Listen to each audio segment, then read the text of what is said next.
Welcome back to another episode of the Crown of College podcast brought to you by the CSPN. It's episode 116, y'all. We niggas is old.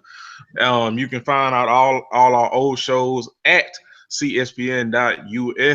Click that Crown of College tab and go through all your old episodes, and also click on that Keep Our Podcast Free tab and shop through all our sponsors such as Amazon, Busted Tees, Skull Candy, and with all your your purchases, it'll give the podcast network a proportion of the proceeds, so you won't have to pay to listen to me fuck up like that, and you also won't have to pay answer wrong sound like rising dew in Southwest Georgia. I'm one half of your host, Jeremy, aka Black Dante, aka Confucius, aka Issa Durag, aka Kurt Frost Must Die. And I'm joined as always by the homie. It's your boy Dan, aka Jamarcus, aka King Chaos, also known as the Anthony Davis of this shit, also known as see, that's why I hit the wall as always. I got one good one usually, followed by the common ones I always say. You gotta write this down, bro. What? You gotta write yours down. I gotta like rehearse this shit like in my head beforehand. You gotta write them down like Papoose.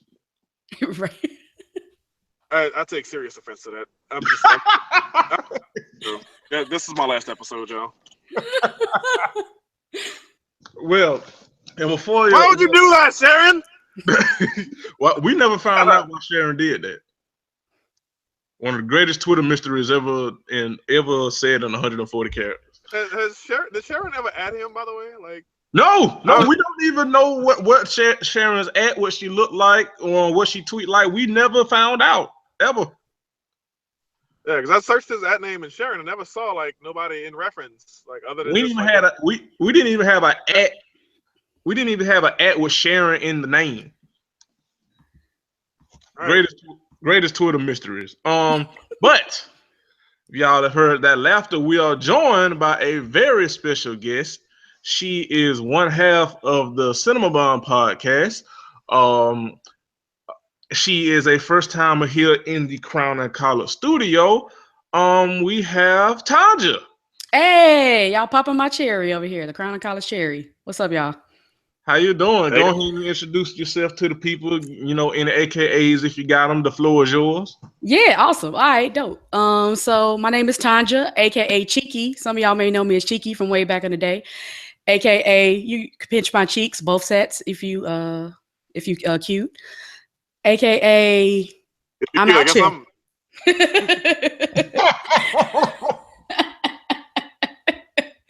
So yeah, I'm one half of the Cinema Bun podcast.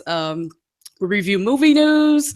We review movies. We talk about movie news, events. And actually, this is a good time to announce it because we just got a new format. We used to come out on Wednesdays.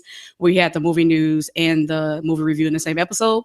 But now we're going to bi-weekly episodes where we review the movie that Monday, and then we round out the week on Friday with movie news and interviews sometimes. So it's dope. CinemaBunPodcast.com. We're on iTunes, Stitcher, Google Play. Y'all go subscribe, especially those y'all who like movies, because we talk about the importance of Black creators at work, and this is another one. So yes, we here at Crown and College don't do it all. We have members all throughout our community, near and far, who specialize in things. And yes, if movies are your jam, which they're becoming mine again. I kind of got off the wagon a little bit, but I live right by a movie theater now, so like I'm just gonna go walk and see movies in my free time. So yeah. Oh, that's clutch. Yeah. I look forward to having this in my life, certainly, because again, it's actually beneficial to me because I don't watch a whole lot of TV, so I don't see a lot of movie commercials. So if I got a podcast twice a week telling me what's going on, that makes up for that. So yeah, we here for you, man. We here for you. Get them in your life. I say it as someone who's getting them in my life. So yes. And Tanja's always been down for the Crown of College brand. She be I be seeing her. She be retweeting whenever I post the show and stuff. I be seeing you, girl. Ditto, yo. It's like that. It's like that GIF of Whitney, like at the award show. Yes. It's like, yeah, girl, yes. Yes. So that's it. Like we out here. The village is real, and I appreciate it. Right. It takes a village. It takes a village. It takes really a village, do-rags, chicken, and some bonnets. That's what it takes. That sounds like heaven. Yes. Yes. Yes. Throw in some Luther Vandross just for good measure. Yes. Speaking of movies, Tanja, so what movies do you have on your radar now? Now, maybe myself personally, I'm even less of a movie person than Dan. I have to really be in the mood to see some shit. Got you. Because I'm a nerd. I'll be on YouTube like watching shit that we grew up on. That's cheesy and problematic, but funny. But I will go up and see some shit. And the last movie that I saw was Get Out. Okay, that was gonna be my next question. That was gonna be the obvious, but I'm like, if you haven't seen Get Out though, right? Like, where you been? I have seen Get Out. Okay. So what new movies do you have on your radar, or movies that y'all are going to review? Did or already have reviewed this week and next week and beyond? Yeah, so actually this past week we reviewed it just came out Monday. We reviewed I Am Not Your Negro, the James Baldwin documentary. Yes, I listened. Okay. So we actually wasn't able to review it like right away because in March we were doing Women's History Month, and we did this last year too, where we just review movies that's on Netflix, directed by women, sometimes written and directed by women.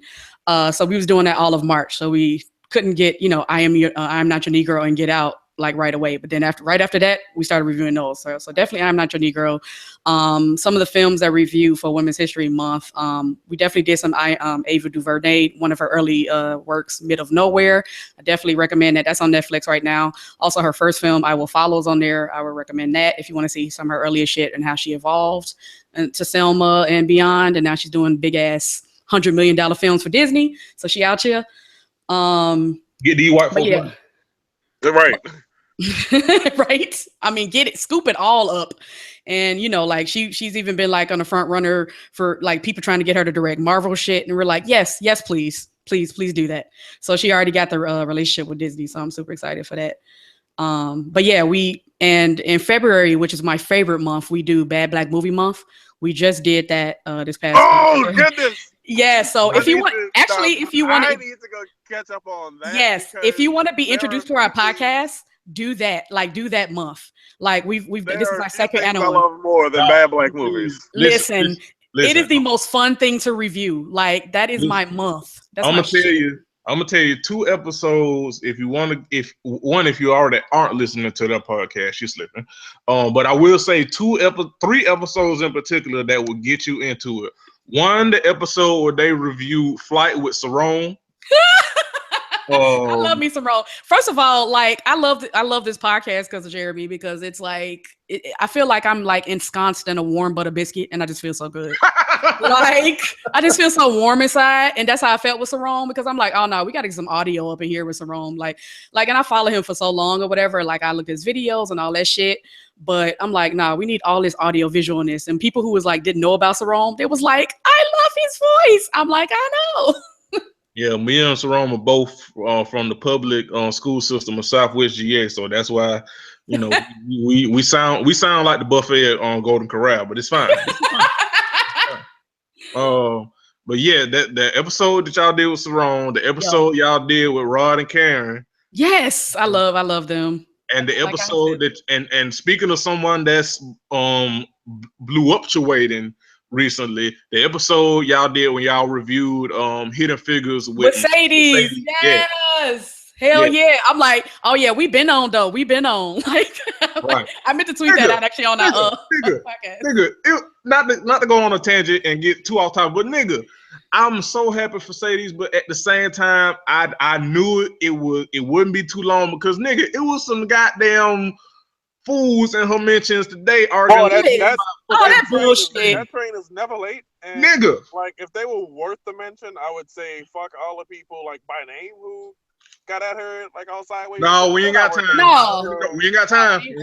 No, it ain't about not having the time. It's about 1 or 2 of those people in particular who inexplicably, like a lot of people I like on the timeline still follow. And it's like, damn, how do you follow me and that person at the same time? Like, It happens though. It really does. like that, Unfortunately. like that. There's no comprehension I can like extract from this person is supremely trash and consistently puts it on display. And then there's me, this beacon of fucking positivity and awesomeness and occasional hijinks. I readily caught to that, but like never just blatant, brazen stupidity. And this person came with blatant, brazen stupidity and found themselves on some, oh, well, I'm telling you, that's not how I meant it. And I'm like, so when everyone glared at you, you deleted the tweet. Which means I didn't even have to say you out here looking and sounding stupid. All it took was a glare, and you straightened up, so you knew you were in the fucking wrong. Let's not. Don't do that. Like, please and thank you! Exclamation point. Like, well, this is why you don't engage with people that look musty in their Avis. So I mean, there's also that. But yeah. Yes, I'm so happy for her because she been working her ass off. Like people who be following her, and she's dope with the marketing skills too. Like just shouting it out on her Twitter all the time. Like you just see Xora BB all the time, like all up in your timeline, and that's key. That's significant as fuck if you got your own business, a small business that's growing. So as long like you see her, and then now like everybody see her, she up here on like local news and shit, and like magazines writing about her and shit, and it's just great. I just love to see my people win, especially good people. Exactly. And let me close out on that note by focusing on a positive. Shout out to Sadie's for putting herself out there and realizing that hey, like this is not an endeavor that she should have to endure on her own, and then receiving that goodness from someone who has seen her and was able to make such a big tangible difference in her life, and being on the receiving end of that, I'm sure it just has to like. If anything kind of like that happened for me, I'd still be floating. But to see it for her, to see like her grow Xora, like how she has like very organically, mostly if not entirely on her own. I don't know, man. It just feels good to witness and just to see in person, and like to the people who saw all that and extracted nothing but a bad word to say about it, man. They can just fuck right off. Yeah. Yeah, it's good seeing people. I can say that on this show because the mouth don't sign my checks. So it's good. It's good seeing people who wash win. It's good seeing that. Exactly. Like you see them from the beginning, and then you like shit, and it just proves to show that hashtag not just Twitter, because it's not. You never know who's watching you. Right. Right. So, but yeah, check out those 3 episodes of Cinema Bomb Podcast and follow them. Subscribe to them, support them, rate them on iTunes and wherever you find important good podcasts. And be a greater hoe and not a hater hoe. Real quick, before we get into our topics, we are recording this on Tuesday as we usually do, but this week on the CSPN, they gonna hear it by the time it comes out. They ain't even need to make this announcement. Boss Man is on vacation, y'all, for a couple days. So that's why this is late. Well, nigga, shit. That shit. How you gonna tell me not to say it, then say it? And then say it. And another thing. Right. Because I'm petty like that. Don't say this. Petty. Yes, you are petty. Yes, you are petty. Oh, God. Petty. Yes. Petty rubble. But all right, so let's get into it. Real quick, speaking of not petty things, Dan has something important to bring to light. Well, I mean, you agree with me because I'm talking about somebody on one of your favorite teams. And as much as I make fun of you about that, I'm kind of that person now because, like, I do find myself, like the Blazers game last night, the way that ended, man, I found myself, like, legit, like, applauding. Like, oh, shit, like, they were my team. So, I don't know. I guess I'm, like, a semi-Blazers fan now. I don't care. Anyway, big-time player on one of your favorite teams by the name of Russell Westbrook. Goat Brook. Oh, Russ. Is going to be concluding a season in which he had triple-doubles in more games than he didn't. Mm-hmm. That, as we know, is an NBA record. He set it, Monday night, recently? Sunday. Yeah. And now people are trying to, like, shit on this record. And I don't understand it. Like, Daryl Morey, who's the GM of the Houston Rockets, was on Mike and Mike the other day, and Howard Beck, who's one of the senior writers for Bleacher Report, was on Bomani Jones's show the other day, and both of them basically made the argument of, well, Harden, James Harden's team, has more wins, so he should be the one getting the MVP because he's putting up really similar numbers, and we're just too focused on like the round number that is the triple double. And then they went full Twitter nigga with it and said nobody cared about triple doubles until this year. What? must be two histories. Whoa. They said what? Who said they that? said that we didn't care about triple doubles until this season. And so I have two things to say in counter to that. Number one, what made us care this year then in that case? And number two, like, it wasn't that we didn't care, it's that we didn't think anyone could do that shit. Because when Oscar did it, the game was played a lot faster. People say, no, wait, it wasn't faster. Those guys were running this up. And I'm like, no, that's the point. They got down the court, made one or two passes, took a shot. Usually it was a miss. Like, if you go look back at, like, the history of the NBA in the 60s and all, like, guys shooting 50% from the field from two was not a thing. Like, Bill Russell shot, like, mostly layups, and he shot 42% from the field in, like, one of his best seasons. Guys like Wilt was, like, 7'1", dominating dudes my height, who were playing the position of center in the NBA, like, professionally. Shot really good, but Wilt benefited from basically a form of offensive goaltending where, like, if a shot looked bad, he could, like, direct it to the goal and get credit for the field goal attempt. So that's why you have Wilt and then, like, everybody else, like, shooting terrible percentages from the field. So, yes, the game was a lot faster back then. So there was a lot of opportunities for Oscar Robertson to get the rebounds because everyone was missing shots.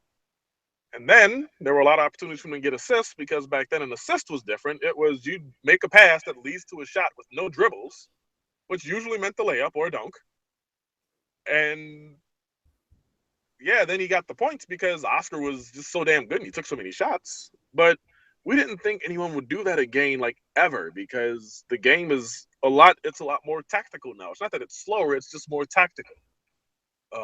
Guys set up these high screens and make the pass, and he makes the pass, and he kicks it out, and he dribbles to the goal, and he kicks it out for a corner three or whatever.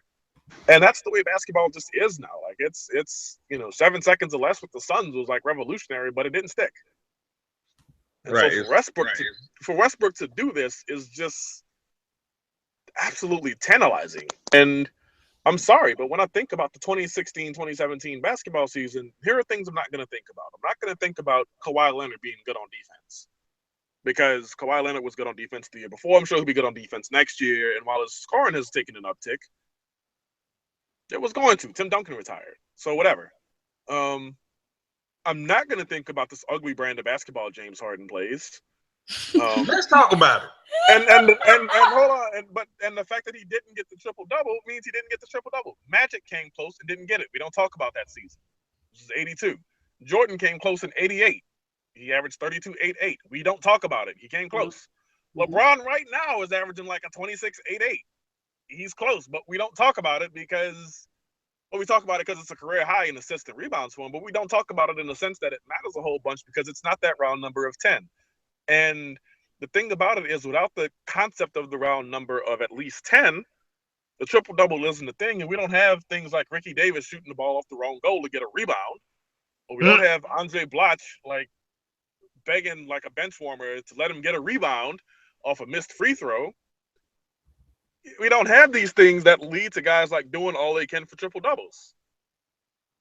And so Russ has done this 42 times in the season, and he's had like another 10 or 12 games where he's been like a rebound short or an assist short. Like, the points ain't the thing. Russ is getting his buckets, but the rebounds are more often there than not. The assists are more often there than not. So when I think about this season, I'm not going to think about, again, Kawhi's defense or James Harden moving to point guard. I'm not going to think about LeBron James averaging these career highs in this 14th season.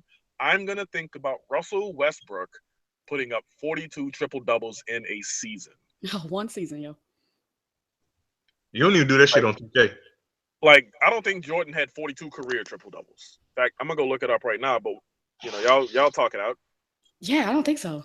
Nigga. So I'm going to go ahead and say I am completely biased when I say this shit. Love me some Kawhi. Hall of Fame, like as far as like greatest cornrow players of all time, it's Allen Iverson and Kawhi Leonard. So love me some Kawhi. Fuck James Harden. For his game, James Harden's game is as ugly as his goddamn teeth. Fuck that nigga. Oh boy. Y'all, I may take no shame in the fact that I hate that nigga because I still have never forgiven him for whittling like a motherfucking flower in the finals against the LeBron's Heat. Yeah. He was still at OKC. I still haven't forgiven him. Valid. For that. So forever fuck James Harden. Absolutely valid. And also, and I was talking with Dan about this. Tell him why you mad, son. Hilarious. I was talking with Dan about this pregame before we started. I get it. Now, as much as I hate the nigga, I get it. Because I mean, it's not Russie, but he is almost damn near close to averaging the triple double. So I get it. He feels like he's one of the better players, best players in the league. He feels like he should be the MVP. Like if he didn't feel like he should be the MVP, he wouldn't be one of the better players in the league. I get it. I even as much as I hate him, I get it. And of course, he's gonna say he feels like he deserves it because absolutely, especially now, but like then, with the pressure of like Durant, right? He was like in the shadow of the Durant, so it was like, but then it was the reasoning. Go ahead, Jeremy. Right, because you knew I was going to go there. You about to say exactly what I'm about to say, so go ahead and say it. Then it's his reasoning at the latest interview he had, post game interview. The reasoning as to why he should win MVP is because he says it's about winning, and he thought the guy who contributes most and gets his team the most wins should be the MVP. Nigga, if we going by that, why should be MVP? Kawhi Leonard, right? Like Isaiah Thomas, LeBron, Kevin Durant. Like if we going by that, they should be MVP ahead of you and Russ if we keeping it a buck. Right. So I say all that to say. And I'm gonna give it back to you and Tanja. But I say all that to say, I can do all things through Russell Westbrook, who strengthens me. Russell Goldbrook for MVP, and fuck James Harden. So I got the numbers on Michael Jordan. Oh, what is it? His career triple doubles. I'm gonna preface it by saying this: he fell outside of the top 10 career triple doubles all time in NBA history. And if Russell Westbrook had not played this season at all, he would still be outside the top 10. Really? In most triple doubles all time. Because Russ is like shot up the ladder, like he's 4th all time now. And before this season, he was 8th all time in triple doubles. Jordan had 28 of them. Wow. Russ had 50% more than Jordan had in his career in one season. My God, such a different ass game right now. Jesus Christ. Oh, and by the way, Russell Westbrook is averaging a triple double this season. Like, let's not let that get lost in this, all right? Because for as much as we like, there was a game earlier this season that they pulled out a win against a team they like barely shouldn't have beat or something like that. I think it was like the Jazz or somebody or like the Hawks. It's just some team. The game didn't matter a whole hell of a lot to the Thunder, but they wound up like stealing a win out of a loss basically. And Russ had like 3 assists in the game, and everybody was like, "Oh, he only had 3 assists."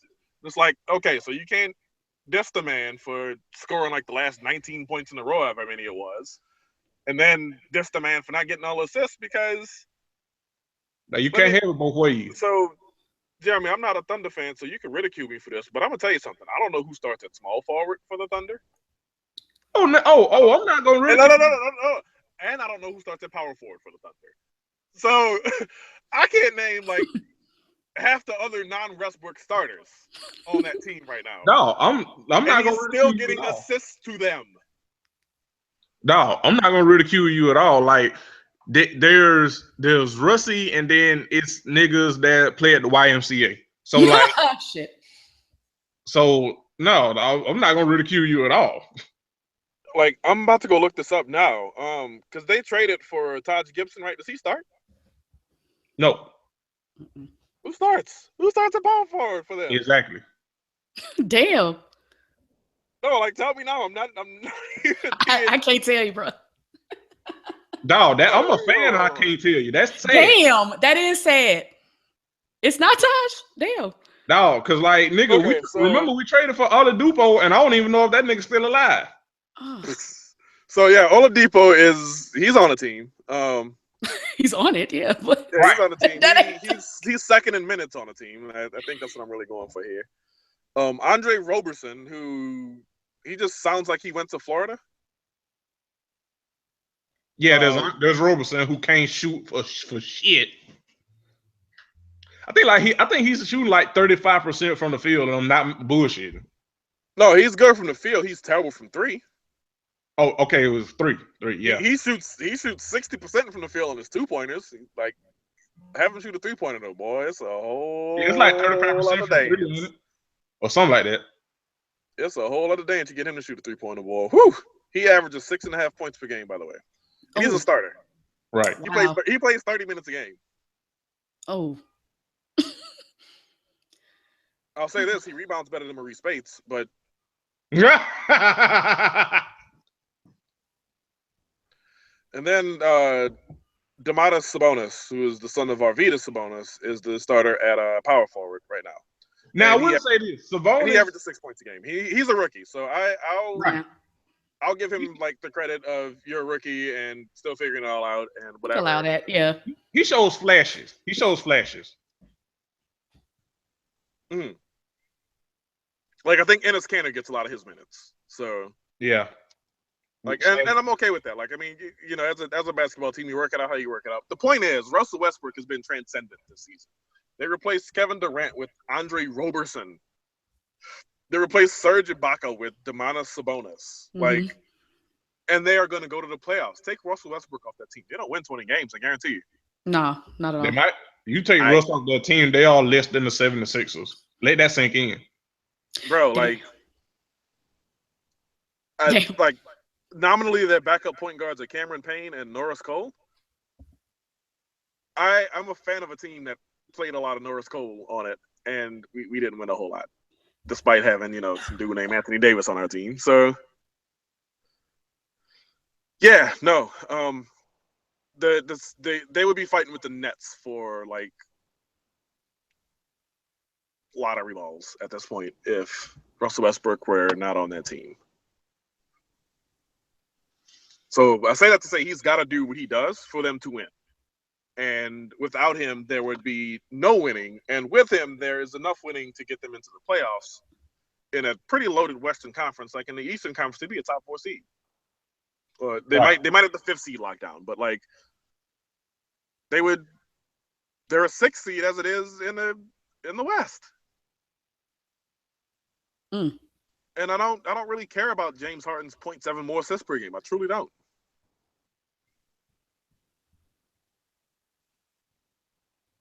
So I say all that to say, yeah, stop shitting on Russell Westbrook. Don't be stupid on purpose. I say all that to say, fuck James Harden. It's more not James Harden. That's all we said. Right, because it's always Rusty. Like, it's always Rusty time. I would just like to take this time out because we haven't really talked about sports because I'm dead on the inside. Shut the fuck up, Dan. Oh shit. So, but I would just look at my location on Twitter.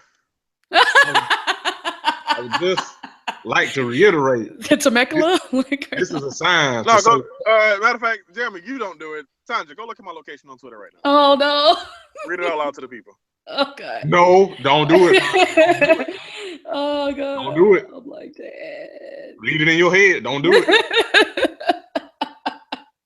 Oh god. Okay.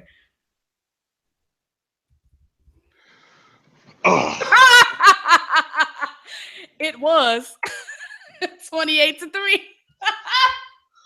Tanja, Shit. don't get muted on your first episode of the Shit. podcast, please. I got the controls. Oh no. Why though? Because he petty and he's a Because I'm a Saints fan, that's why. Clearly. same difference. But damn. Same difference. Like I've never met mostly y'all. It's mostly Saints. All Saints fans. That's all I see is doing this shit. Yes, I've never met a Saints fan that I'm friends with that has not been petty. Never. Shit. Well, let's go sip my tea. All right. But anyway, two quick examples of other times where the guy who wasn't the clear best player in the league. I mean, let's be real about this. It would be LeBron if it was about the best player in the league. Like this is stupid and not really worth venturing, through the best player. But 1993, when Charles Barkley, fresh off his Olympic appearance, got traded to the Suns. The Suns won 60 some odd games, went to the finals, had home court advantage actually. Wound up losing to the Bulls, but the big story of 93 was not so much about the Bulls going for the three-peat as it was, wow, Charles Barkley had a great time in Barcelona, led the team in scoring, led the dream team in scoring, got his gold medal again, and is back in the league, ready to kick some ass. He slimmed down a little bit. He's on a new team, and let's see what happens. And that was enough for Charles Barkley, who was not the best player in the league, but had the best story of all the good players in the league, to win MVP. And the same thing happened to Karl Malone 4 years later when Jordan, who was, again, the far and away best player in the league on a 69-win Bulls team. Right. But a young Sports Illustrated writer, and remember, this is 97, so the internet hadn't gone nuts yet. A young writer at the time by the name of Jackie McMullen, who you might see on Around the Horn every once in a while and, various other ESPN programming, wrote an article, and it was titled, Karl Malone is playing like an MVP. Not that anyone's paying attention or anything. Because, again, the big story was, all right, Jordan's had his vengeance tour after losing to the Magic in 95. Mm-hmm. They went out in 96, won the 72 games, beat the Sonics in 6 games. And they were gearing up for their repeat tour. Only, again, this one article was written, and it shifted people off of, man, we always seem to vote for Jordan. Just enough to get Karl Malone an MVP he scarcely deserved. Man. And then he won another one 2 years later in the lockout season, which should have been Tim Duncan's, but that's neither here nor there. The same thing happened in 2011. Derrick Rose. Mm-hmm. Killing it for the Bulls. What happened in 2011? In 2010, that's on before, the decision. Yeah. The sports media wanted to dislike LeBron. And once they found that protagonist in Derrick Rose, they beat the Lakers in an early December game, and Kobe was interviewed after the game and was like, yeah, I think we're looking at the MVP. Narrative written. Who won the MVP in 2011? Derrick Rose. Who was the better player between Derrick Rose and LeBron James? Who was LeBron James? Not even that too. That year, Derrick Rose beat LeBron and Dwight Howard, who people remember that year, Dwight Howard arguably was the second best player in the league after LeBron. Mm-hmm. He was balling that year, and Derrick Rose beat out both of them for MVP. Yeah. And again, if you wanted to do the whole not anybody but LeBron thing because of the decision, fine. But Dwight Howard deserved it a lot more that season. I will say that.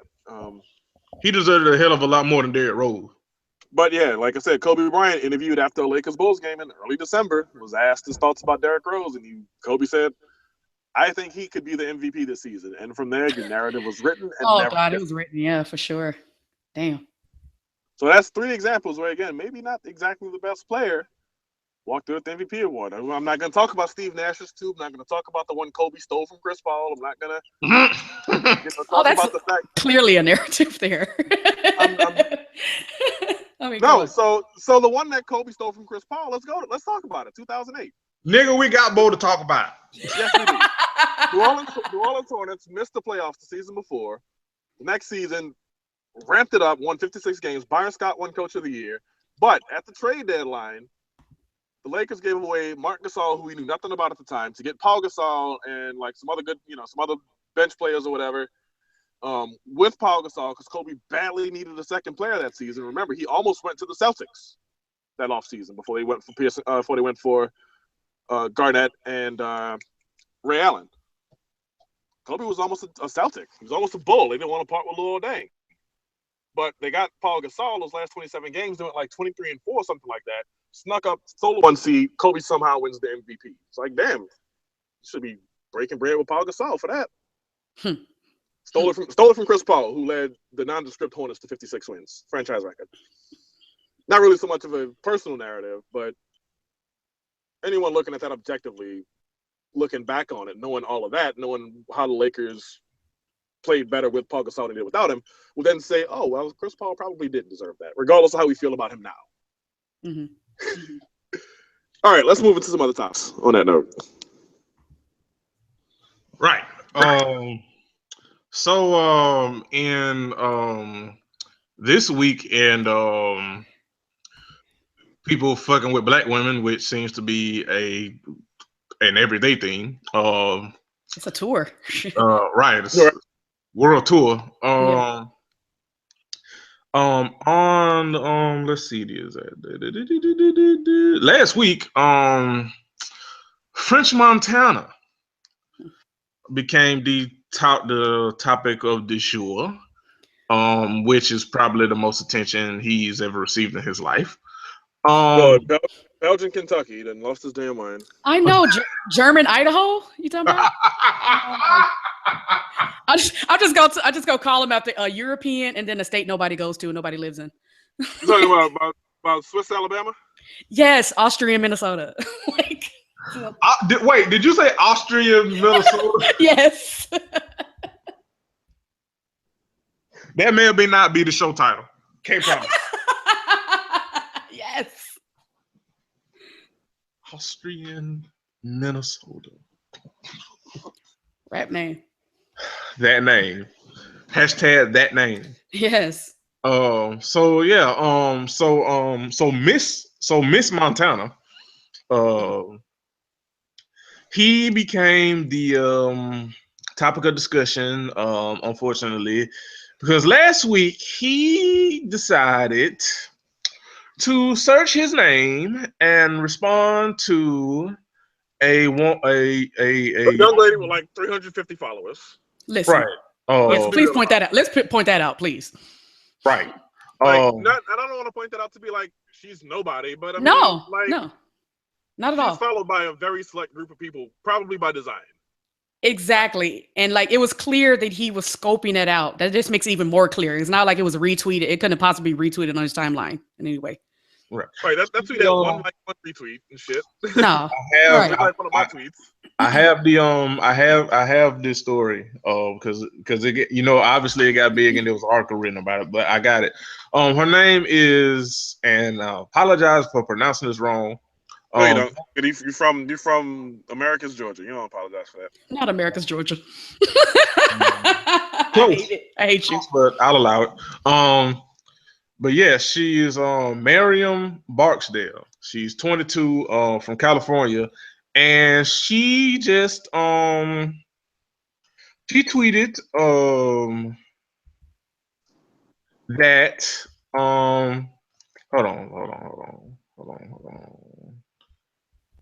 hold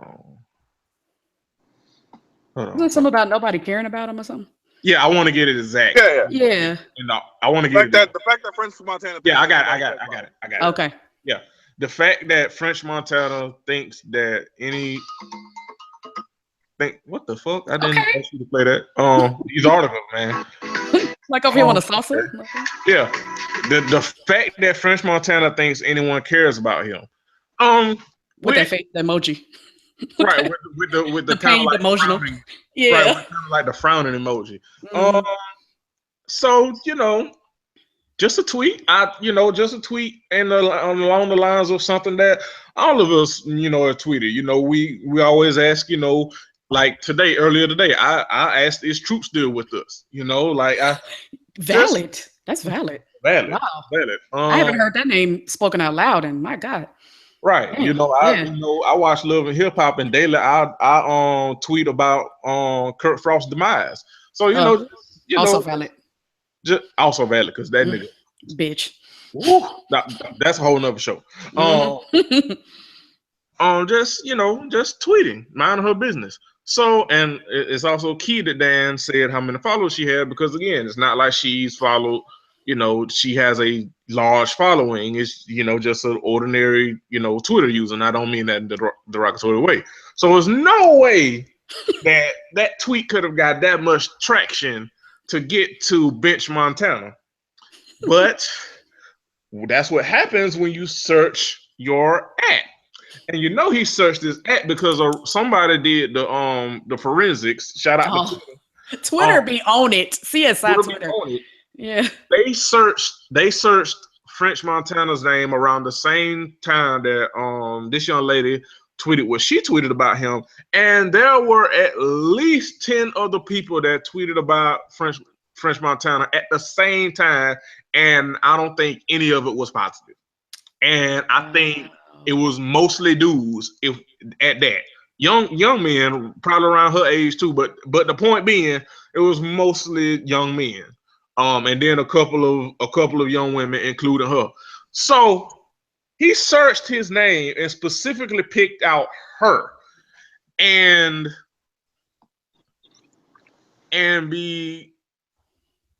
began to say this shit. Oh no. No. We're not gonna say what he said on there. Okay, I won't say what he said. Yeah. I won't say what he said. Hashtag censored. No, we're not. Yes. Okay. I won't say what he said, but it was very. Basically, he reacted way out of. Yo, when I tell you he went left, he went to the spot where Beyonce told the dude to go Irreplaceable. Like, that's how far left that he went. Where those boxes at? Like, he went left. Like, so here's the thing. Like, if French Montana had just said your mama and posted the cry laugh emoji, I'd have been like, now that's how you handle up on somebody. Get that shit out the way real quick, kind of thing, right? That's it, yeah. Like, because I do that to people sometimes. Like people say something, pop off my mention, I go, your mom, and leave it at that. But yeah, like he went off and like he used the full extent of I think when you do a quote tweet, you get 116 characters. He used all 116 of them things to get after her, and that shit was so excessive and unnecessary. That was a case of the punishment not fitting the crime. And yes, if we're gonna call what she said crime worthy at all, which I truly it was not a statement as far as I'm concerned. I get to that. Continue. What she said was benign. What he said it was so benign. As much as people roast him, come on, that's the one. Nigga, I don't do this anymore because honestly, I was hoping for his demise too. And I mean, if he's not still with us, then good shot, universe. But nigga, I used to say some of the craziest shit about Benzino, and deservedly so. Yes. I used to say, and he used to search his mentions. He did. Yes. And not only that, and he got into it with me and a bunch of other people that we follow too. Yep, absolutely. And compared to what we said, now, even though it's always fuck Benzino, some of the shit we were saying is okay, fuck that nigga, but I can see, it was warranted. And like Dan said, with the shit we would say about Benzino, the punishment fit the crime, quote unquote, so to say.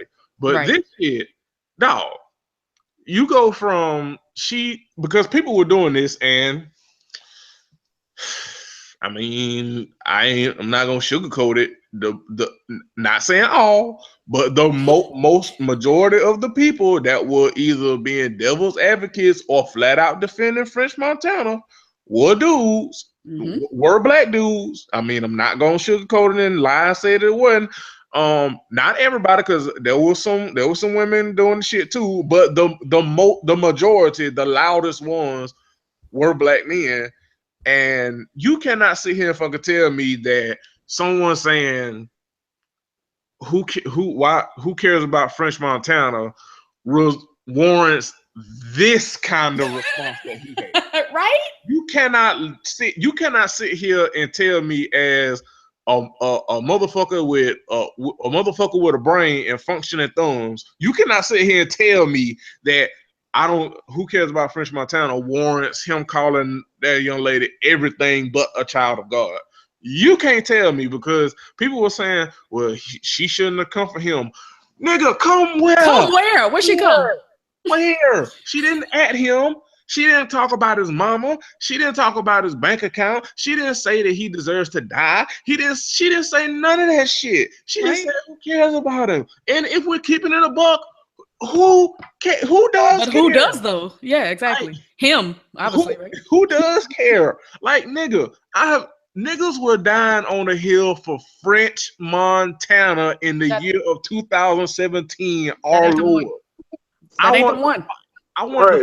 Who gives a fuck about fucking Polish Wyoming and his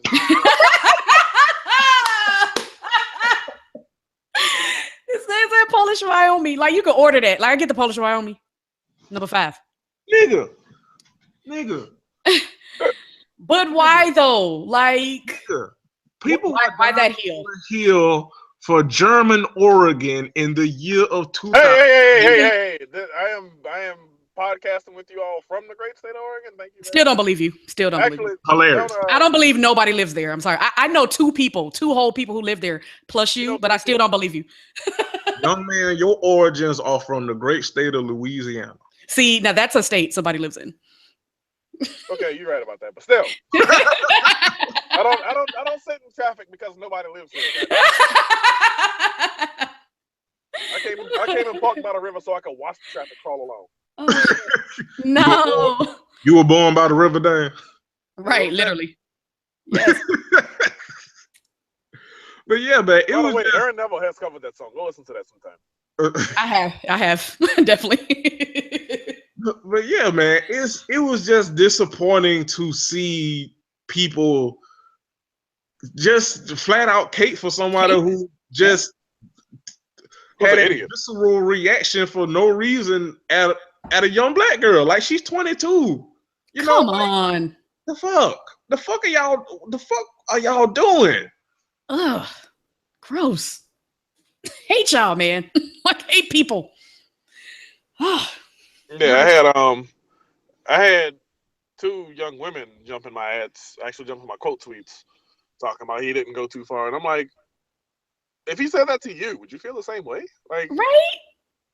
Like you went all the way. Like, don't go defending this dude because like you it didn't like affect you directly. Like, here's the thing: everyone else who gaslights this shit and thinks that it's okay is gonna like eventually turn that dagger towards you and go OD on you, and then it's gonna be, well, who's looking out for me? And I'm like, well, I was, but right, we go scatter.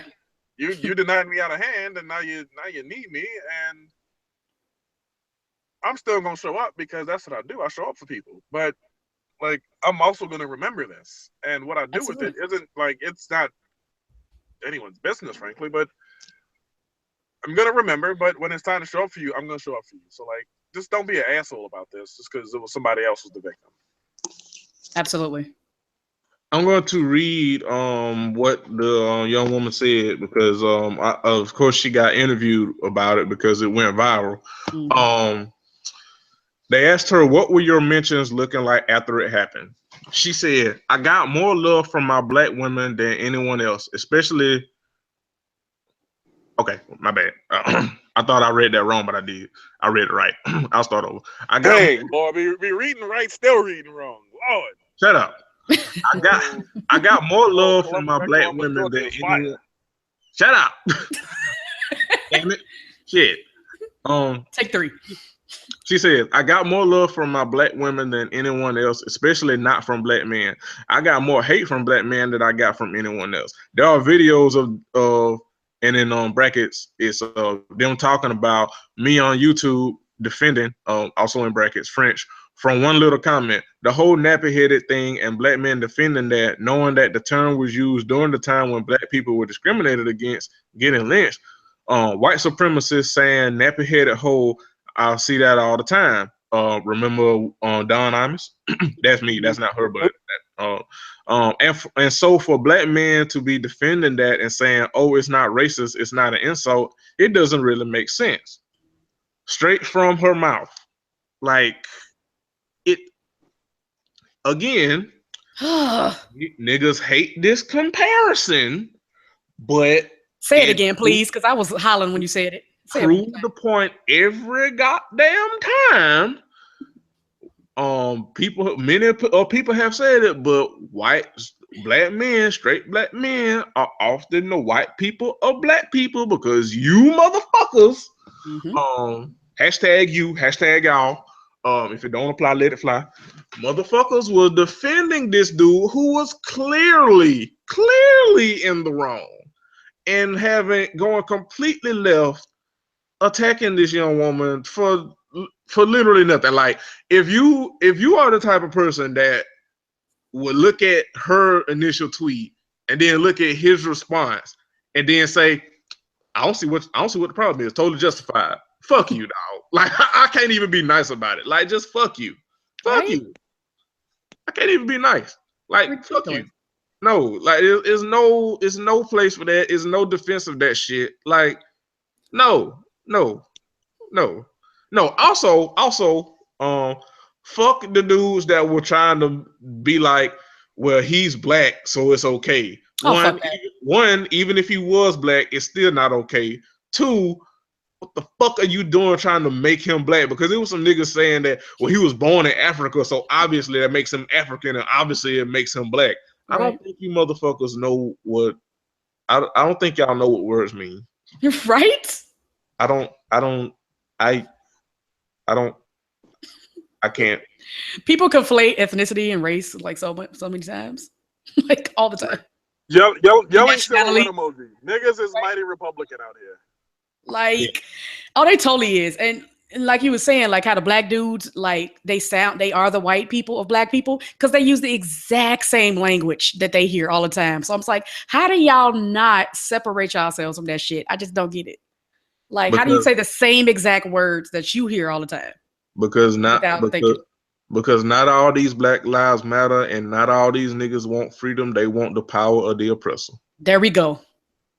That's it. Ding, ding, ding. Anything else? Tell them what is one. No, for that one, that's it on that one. Yeah. The next one. So here at the Crown and College Studio,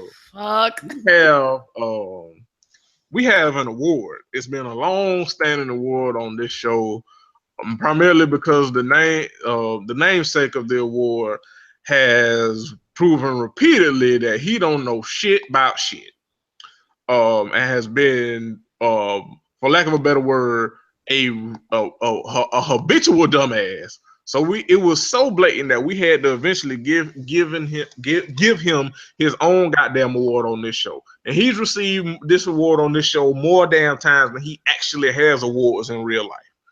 So the Tyrese Memorial Nigga What the Fuck Was You Thinking award has been an award we've handed out to many of dumbasses on this show. But today we are giving the award to the motherfucker that it's named after. Because what the fuck is wrong with Tyrese? Heavy sighs all around. Heavy sigh. Heavy white people sigh. Right?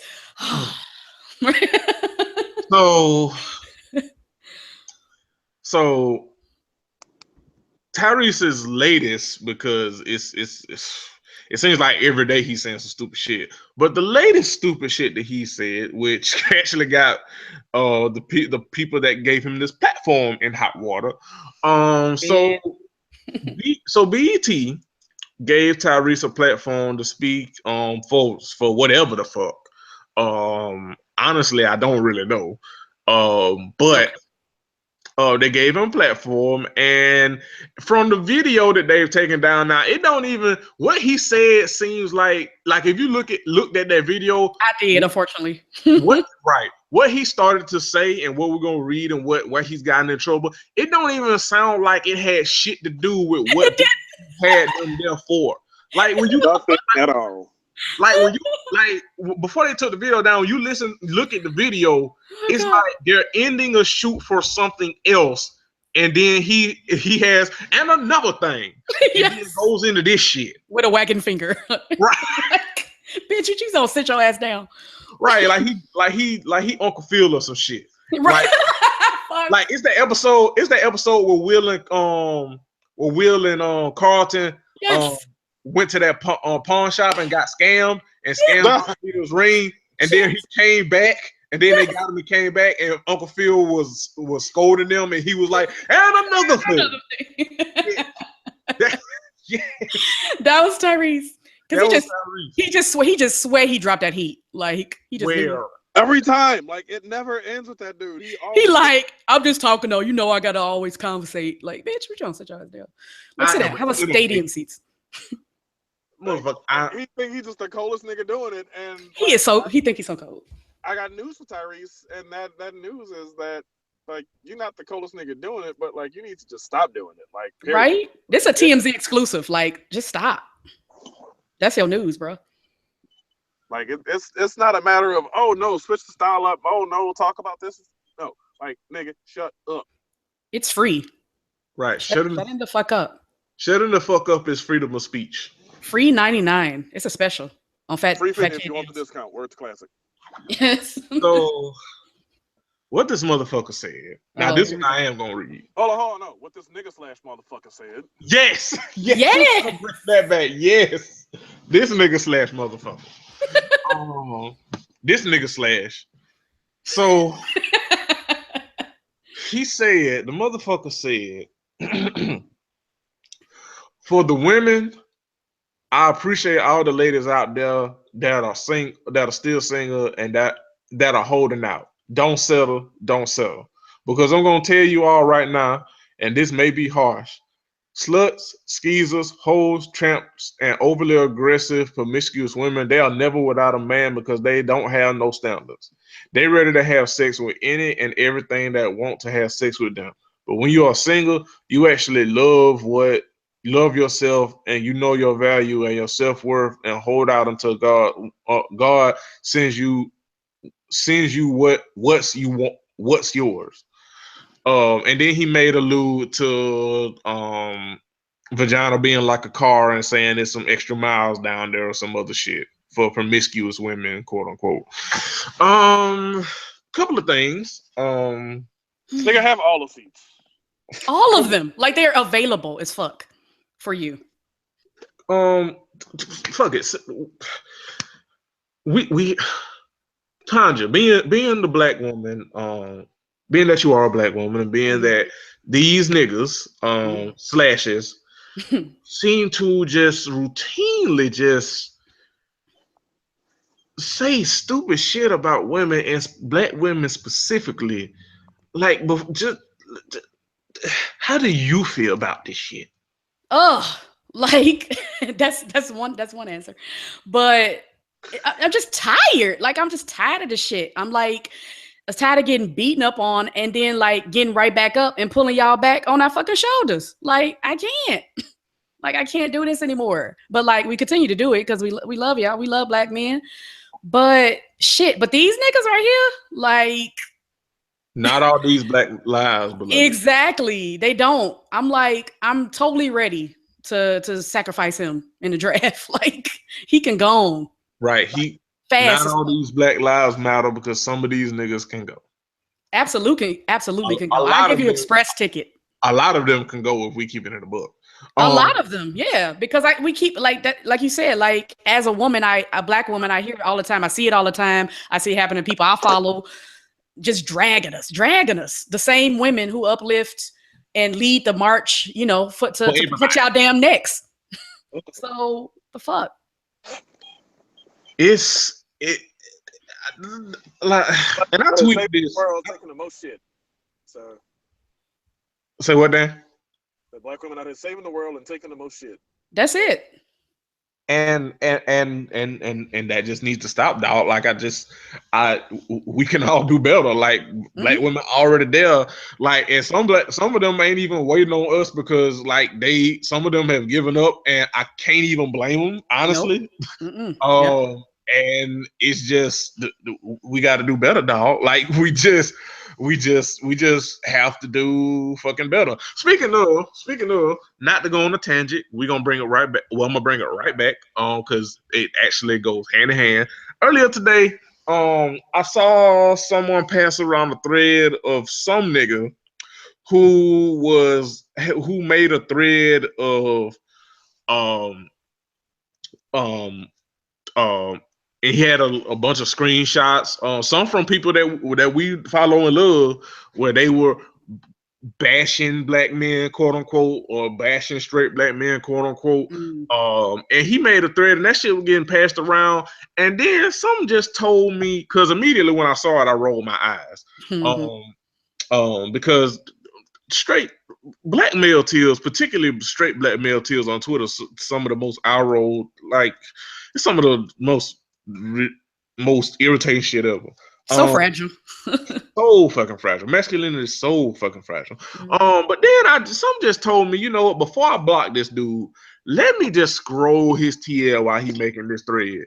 And I literally no more than 3 tweets when I scroll down his fucking page, I see that he is talking shit about Black Lives Matter, saying literally, I promise you, literally saying the same shit that that Fox News, the GOP, white supremacists say about Black Lives Matter, saying that they're a terrorist organization and that they sanction killing police officers. No more than 3 tweets down this motherfucker's timeline that I scrolled, but people just smooth the fuck skated by that shit to gas him up about this thread that he made of black women that hate quote unquote black men. I was like, get the fuck out of here with that shit. Go be your own fucking device. It's right. Be a girl. Yeah, y'all motherfuckers are so fucking fragile about black women or black feminists or whoever having the temerity to say that black men. These feminists. Yes. That's an exclusive right there. Yes.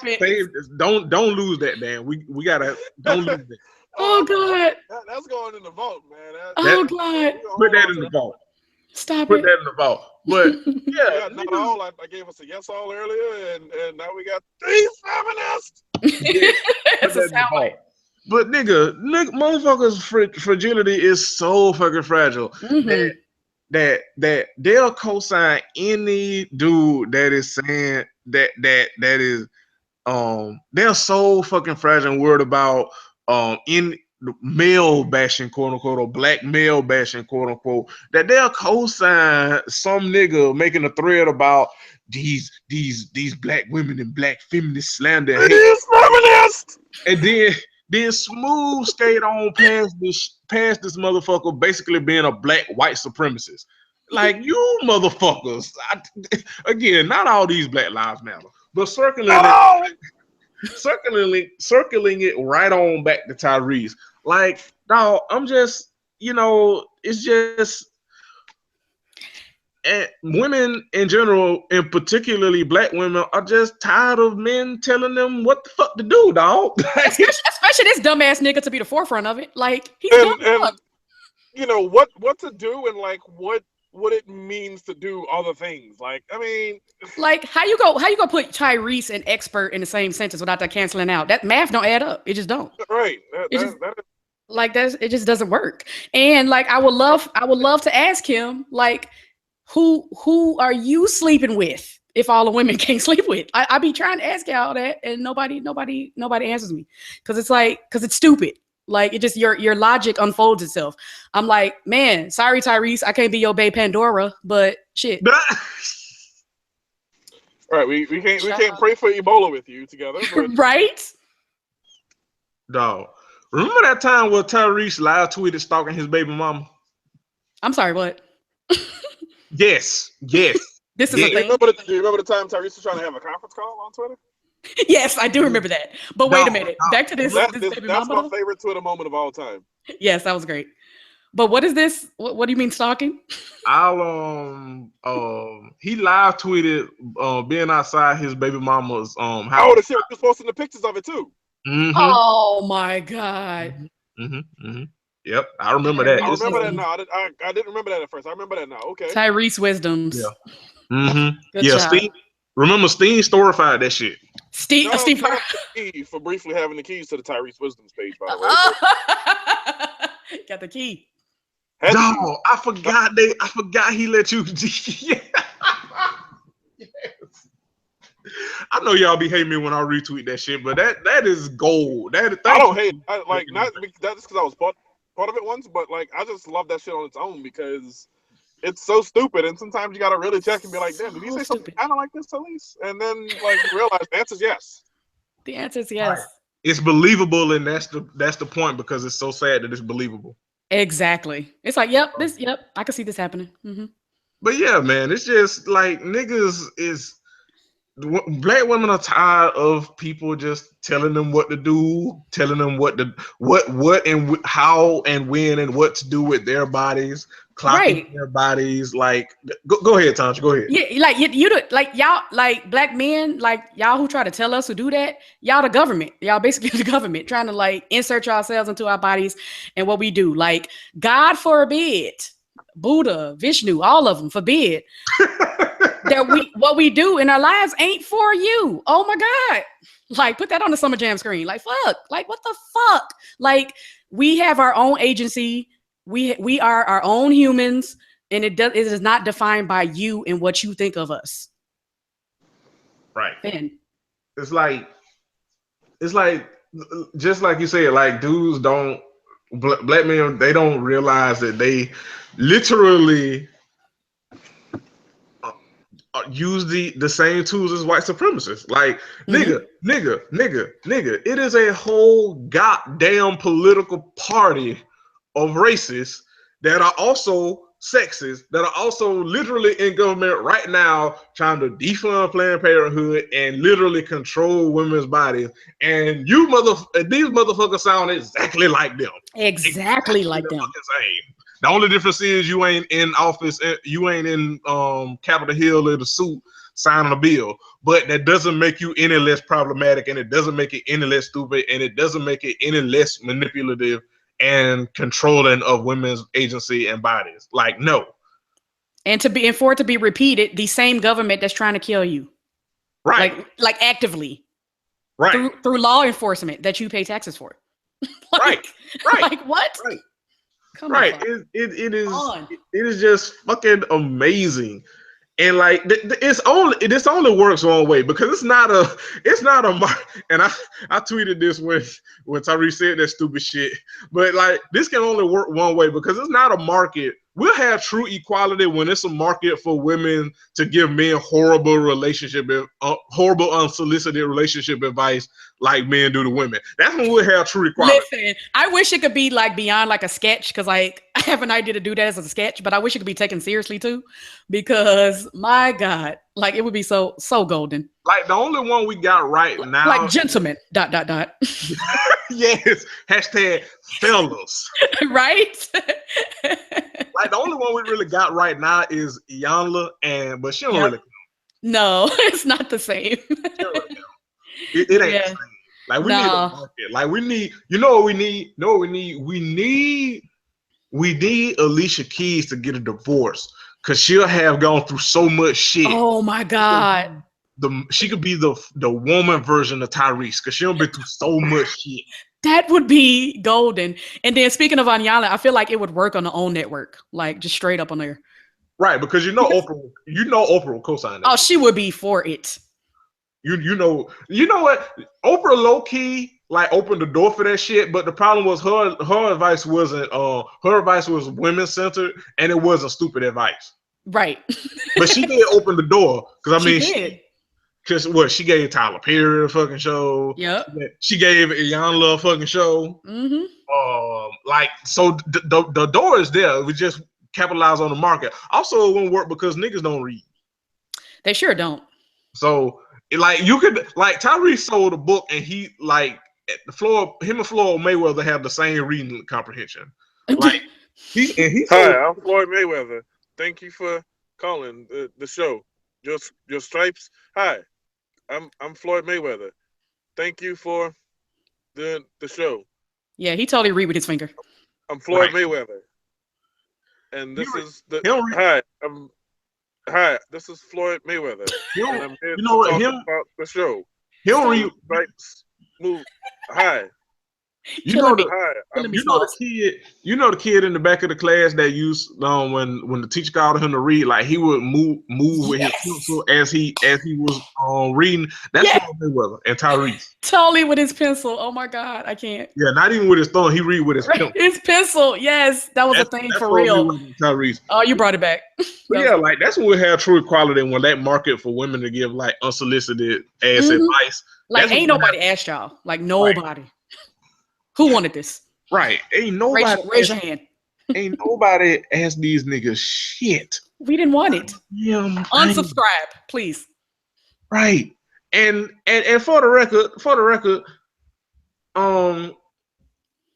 record, it may be different if y'all was if men had a track record of giving good advice and doing good shit in general, it will be different. But we do not have. We are like the Cleveland Browns of doing good shit in general throughout history when in regards to women. So, like, no, like, shut the fuck up, like, nigga. If 2016 told you anything, is that black women will lead the way, or at least try to save us from the brink of destruction. So shut the hell up, right? Because without us, doomed. I guarantee that. That's a motherfucking guarantee. Doomed. Y'all try to save us all, we still might be doomed, kind of, sort of. Still, okay, to tell you the truth, if we're being honest. But yeah, man, just fuck Tyrese and fuck and for the record, it is not even because here's what the other thing was. Some dudes who claim to love sexually liberated women or love black women and stuff were like, well, why do y'all, Tyrese is done, why do y'all care about what he thinks? Which, in fairness, because I did see some black women like, fuck Tyrese, I don't care what he think. That's completely your right. It is. Absolutely is. Completely your right. It's kind of, you know what, and I'll actually make this point in a minute. It's completely your right. If you know what he said don't bother you, even if you disagree and know that it's stupid, if it didn't bother you, okay, cool. Absolutely. Not telling you that you have to care. Nope. The problem isn't necessarily him. Is that BT gave that motherfucker a platform. That's a whole ass platform. Right? A whole ass platform. That's number one. But it's always these platforms that keep giving these dudes more platforms and more opportunities to say stupid shit. You know what I mean? Like that's another part of it too. But you know, one day at a time, one step at a time. It's not just with any man that has a platform that says stupid shit. It's not so much him individually, but it's the hundreds of thousands of millions of men that think exactly the fuck like exactly, and that's the bigger problem. Yep, he only speaking what they think already anyway. It's already a thing. He didn't create it. Right. It's like the shit that happened with Charmander the Weasel. When he said that stupid ass shit with the whole tomahawk Temecula thing. Oh yes, that like it's not so much him, but he represents a lot of dudes, a lot of black men who think just like him.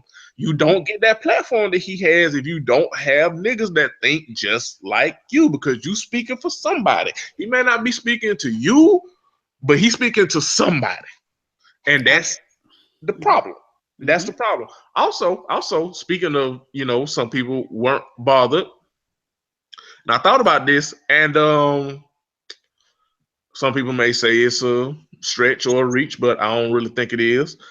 It's not that much different from what Tyrese said than what Kendrick said in that bar on that song. Well, but because people like Kendrick, it was y'all too woke, or y'all just this, that, and the third, or y'all complaining or whatever the fuck. But Tyrese says something similar. Now I'm not saying they're exactly the same, but Right. the No, idea, of course not. The concept though is the same. but the concept and the idea of this man saying, literally putting one group of women down to uplift another one, same concept. But because we don't like Tyrese, we get on Tyrese. But because we like Kendrick, then it's all this pushback. When if you're not affected, like we said last week, you could just scroll and not say nothing. But it's this, it's that thing where, you talk about people being too sensitive and blah blah blah blah blah, sounding just like white folks. They do. And those kind of, first of all, like those niggas like that, they annoy me so much because their outrage about the outrage is more outrageous than actual outrage. They're like, oh, why y'all talking so much about it? But all I see is that the response to the quote unquote outrage. I'm like, I'm not even getting like that upset. When I rant about shit, like people just, they conflate things that I'm more upset than I actually am. Like when I'm tweeting about shit and ranting about shit, I look like that meme of Kanye West with the laughing my ass off, like just blank. Like my face, that's how my face look. Like it's cool. I'm gonna go about my life, but I'm gonna get these tweets off. So it's like, but when I see people like going on and on about, oh, y'all too PC, y'all too sensitive, this and that, why y'all so mad about this? Like they be going, it be this long drawn out thing. I'm like, actually, y'all the ones making it a bigger deal than it really is. Like y'all need to chill. Right. But yeah, it's that thing, like I agree. And it's that thing with the goalposts, like because we like Kendrick and because he quote unquote was uplifting women, which he really wasn't. And then also another thing about that shit is like he said, like at the end, I'll still fuck you on the couch. Like if that's the bar for like, like nigga, ooh, the couch. Right, like ooh, king, the couch. King. But it's that thing with the goalposts. Like we don't like Tyrese, so of course what he said is trash. But Kendrick says something similar, and it's like it's this big pushback. It's just interesting. But all this shit could be solved with like dudes, like black men, just stop telling black women what to do. That's it. I don't care if you a Tyrese rich dumb or an intellectual problematic fave. Like both of y'all in the same camp as far as I'm concerned. One of y'all just dumber than the other. But y'all saying the same shit. Like both of y'all could catch these hot takes for sure. Right. So damn, you got anything to add? Yeah, so again, like it's already been established and like this isn't foreign or like odd news to any of us, but like Tyrese being a doofus, I hope the narrative on him is shifting because like we've been down the wormhole with this dude for I don't know what 6 years on Twitter now, 7 years on Twitter now. Let me see when Tyrese was 2008 since 2011. Yep. Mm-hmm. So Tyrese Wisdom was made, March 2011. So like the fact that we've been parodying him since then should tell us a lot about kind of the validity and long-term veracity of anything he says. I mean, like if he's doing like an ad read or like a drop for like a PSA or something, then yeah, sure, okay, give him country, let him cook. But if he's not doing that, like there's a really small window in which like the things that Tyrese is saying should be given any sort of leeway to you or anything like that to anyone who fucking matters. Because frankly, like I'm tired of it. I hate that we had to like bring him back into this again. But at the same time, he is kind of the show's punching bag. And the trip part is, like, there are people I've retired on the show, and I won't name them, but like we never retired Tyrese, and frankly, I don't want to. So when he comes up like this, we memorialized him by naming an award after him. That don't mean he can't get it every once in a while. Right. Every once in a while, I mean, not just like give it to him just because he exists, but I mean, like, don't disqualify him from it if he does something that's so egregious that he is the one who fucking needs it. Absolutely. Speaking of egregious shit, apparently United settled with the dude who. Oh, did that happen? No, they didn't settle. Actually, I'm sorry. I take that back. Oh, okay. I'm like, that's cool. The stock is set to fall 2%, which is a huge deal if you follow stocks at all. That like is tech huge. companies and things. Yeah. A lot of people's pillows are gonna get a lot harder tonight because of that. Mm. And $500 million is gonna get wiped off their market cap, which that's when you start talking about the actual money, which means they could have paid someone $400 million to get off the plane and come out ahead on this. Now, of course, they weren't going to do that, but like apparently it comes to pass that they, asked a couple other people to get off the plane, and then they didn't, and then they wanted to force this guy off, and he was like, "No, I can't be forced off. Whether he had shit to do or whatever it was. I mean, you can't militarize on regular citizens saying no like that. Shit is excessive, and like." I already kind of swore off United. Now I'm like really swearing off United. So okay. Like as far as I'm concerned, still fuck Delta for 5 years ago and fuck United for this bullshit. Right. I'm gonna be flying Spirit Airlines. Condolences. Oh, and shout out to the Southwest for being petty. That shit was funny. Oh, yeah. So was that real? Was that actually real? Oh my god. I think so. Okay. I mean, because like part of me was like, yes, I wouldn't put it past them because they are that gully. Like their social media is like that. So yeah, like it's Southwest, Wendy's, and Hamburger Helper that just be busting people. Nigga, Wendy's and the McDonald's beef. I just like, let me get my popcorn. Like just Also, I want to know which one of you niggas is running Fat Kids deals. Like I want that job. Like I don't if that was me, I don't want to know who's running it. If you find out, don't tell me. But like yeah, I don't know though. But my God, I want it so bad. My vote is Dutch. Yes, Dutch. I can see Dutch doing it for sure. For a myriad of reasons. Like he a food guy and he ain't shit. Right, primarily because he ain't shit. Right. He's peak ain't shit. Right. I would say one day we need to get Dutch on the show, but then we'll be canceled. So now. Listen. Nah. And I like podcasting, so now if we had Dutch, Dutch would shut this shit down. We'll shut the entire network down. Classic would shut all this shit down. All right. So speaking of shutting down, we're about to shut down in a little bit, but not before. We promised last week we would do an all misconnection show, but shit happened and we had to address it. But we are going to give y'all some misconnections. And for those of y'all who don't know, who are just tuning in and just started listening, well, first off, thank you. Hope you stick around. Welcome to our nigga ass Caucasian home. Yes. Right. Yes. Yeah, you better rock that fur. Yes. Potential show title. It really is. But yes, welcome. We hope you stay. Give us 5 stars on iTunes and wherever you find podcasting, and also interact with us using the hashtag Crown and College. Please use that hashtag Crown and College. Talk to us. Like T-Pain said, talk to me. I talk back. We talked. Yeah, we love y'all. Thanks for listening. But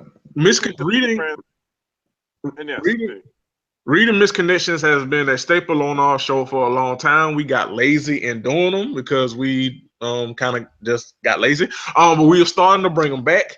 And we do these because people on the internet are hilariously stupid and we feel like making fun of them. So we are doing these from the most segregated city in the United States, which is Milwaukee. Milwaukee. So this is where the skinny Jason Whitlock Sheriff Clark resides.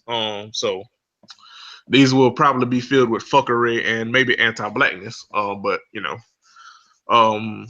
fuck Sheriff Clark and fuck Jason Whitlock and anybody who love him. All right, so the first one. Now I'll read as always. I'll read these as is. So yeah, ain't none of this finna end well. Put down your fucking phone. That is the title. Oh. I thought that was the first sentence. Like shit. No. I'm listening. All right. Hey blonde in the blue Jeep with the cat mom sticker driving eastbound on Capitol at 1:30 today in Brookfield. Put your fucking phone down when you drive. You are going to fucking kill someone. That's in all caps. While I was sitting at the stoplight watching in my mirror, you were in the center lane approaching fast. You must have looked up at the last second, barely enough time to brake, ending up 3/4 of the way through the intersection in the middle lane. Had you been 1 second later, you would have T-boned that car turning left. And it was raining. I'm surprised your ABS saved you and then from that one. You think that you would be enough? Okay, like I said, I'm reading these as is. You think that you would be enough for someone to realize, hey, maybe I should pay attention. But no, not you. You continued to swerve back and forth between lanes in the center lane, causing me and other drivers to adjust to your constant swerving. I was driving next to you for about 5 miles, and you never took your hand off your phone or once noticed me looking directly at you, which I had to, so you wouldn't hit the giant bright red truck I was driving next to you. A man in Texas just admitted to texting and driving, killing 13 people in a van. Fuck you. No text is more important than someone's life. Fuck you again. I have your plate number. Next time you text and drive, do it on an empty road in a forest. The end. Well, like this play. Yeah, he's mad, but that off. Yeah, he's mad, but he's right. He is right though. Yeah, stop texting while driving, man. Get a hands-free device, and like if you need to be in contact with somebody, call them. That is much safer than holding the phone up to your ear, or again, trying to send texts while you're behind the wheel of a car. Like, and I get it. Like the pause at the red light's a good time to like update directions or send a quick on my way or whatever like that.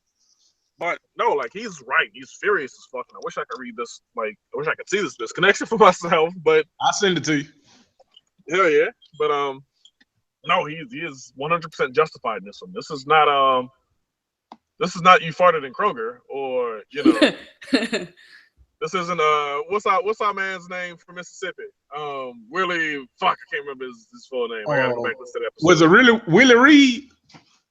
No, it wasn't Willie Reed. It was Willie James. Willie James, that's him. Yes, Willie James.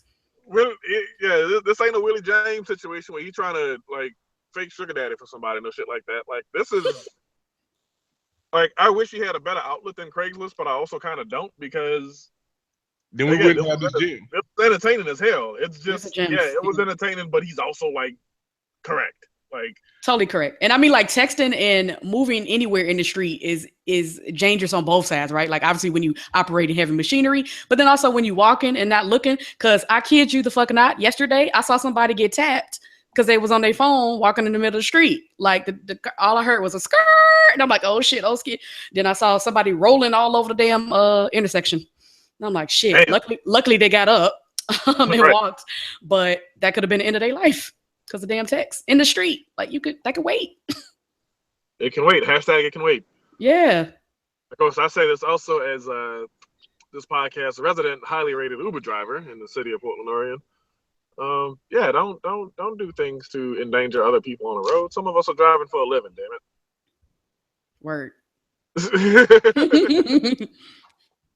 Word. Yeah, man. He was angry. My only thing is he told whoever this is to go drive on the empty road in the forest, nigga. Like that's what got me. Like when you playing like the free range mode, or like Grand Theft Auto, like I'm just gonna do anything. Just drive. In a goddamn forest, nigga. Right. I don't know where the fuck I am, how I want to be. So I'm just gonna drive in circles until it looks like a city again. Doing donuts. Like, right.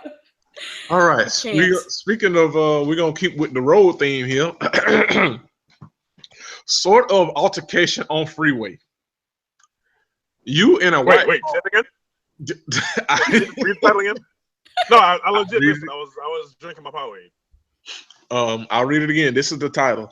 Sort of altercation on freeway. Okay. I'm with it now. Okay.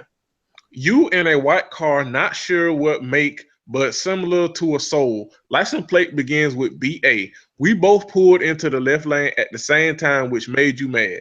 You flipped me off several times. We exited at the same time. I passed you and blew you kisses and you smiled at me, but I couldn't see what else you did.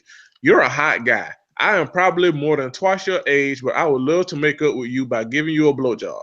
Tell me what kind of car I was in. No reciprocation needed. Oh, this is a rom-com. Yeah. Right, this is the pilot for a bad show that's going to get canceled after one season. Horrible.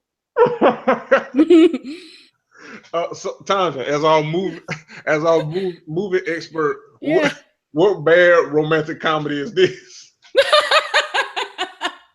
I feel like it's like La La Land meets Pornhub. Starring Meg Ryan and Bradley Cooper. Yes, exactly. Yep. Which is it's going straight to DVD. It's going straight to the DVD bin in Walmart. Yeah. Like that's where it's going. Right, like this, it ain't gonna be no damn premiere for this shit. Like next thing you know, you gonna see this tacky ass trailer that look like one of them, like them Christmas movies that got like everybody in it.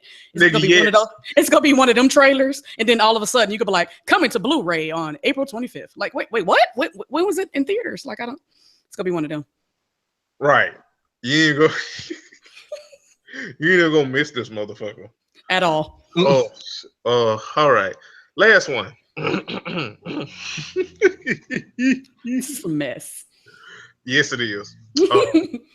I ain't gonna say shit after this. I just want Tanja to go. I ain't gonna say shit after this. Shit. Get it together, Jeremy.